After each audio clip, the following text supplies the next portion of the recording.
সকাল মানে অফিসে দেরি, বাচ্চাদের স্কুল, বাস ধরার চাপ। এই ব্যস্ততায় অনেকের দিন শুরু হয় এক কাপ চা বা কফিতেই। আবার কেউ কেউ ইচ্ছে করে নাস্তা বাদ দেন ওজন কমানোর আশায়।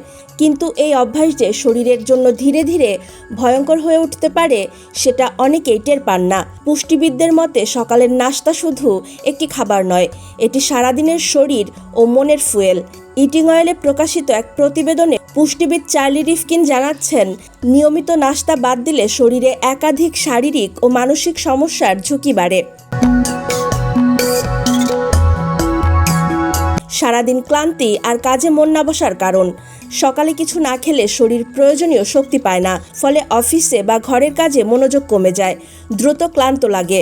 বিশেষজ্ঞরা বলেছেন, দিনের 3 বেলার মধ্যে সকালের নাস্তাই হওয়া উচিত তুলনামূলক ভারী ও পুষ্টিকর। এতে শরীর সারাদিন কাজ করার শক্তি পায়, মাথা ঝিমুনি দেয় না, মেজাজ খিটখিটে।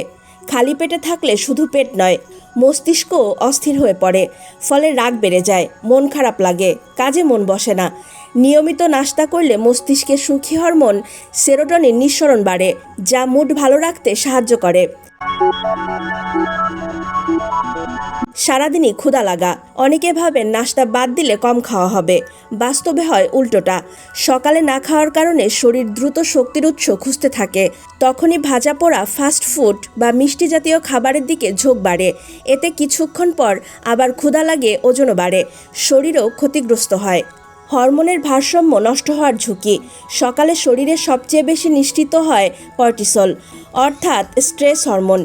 নাস্তা না করলে এই হরমোনের মাত্রা আরও বেড়ে যায়, যা দীর্ঘমেয়াদে মানসিক চাপ, ঘুমের সমস্যা ও মেটাবলিজমের গোলমাল তৈরি করতে পারে। পুষ্টিবিদদের মতে সকালের নাস্তা প্রোটিন থাকলে কর্টিসল নিয়ন্ত্রণে থাকে, রোগ প্রতিরোধ ক্ষমতাও পড়ে ঝুঁকিতে। নিয়মিত নাস্তা শরীরের কোষ ও অঙ্গ প্রত্যঙ্গকে শক্ত রাখে, আর নাস্তা বাদ দিলে রোগ প্রতিরোধ ক্ষমতা দুর্বল হয়ে পড়ে, ফলে ভাইরাস ও সংক্রমণের ঝুঁকি বেড়ে যায়, অসুখে সহজে কাবু হয়ে পড়তে হয়।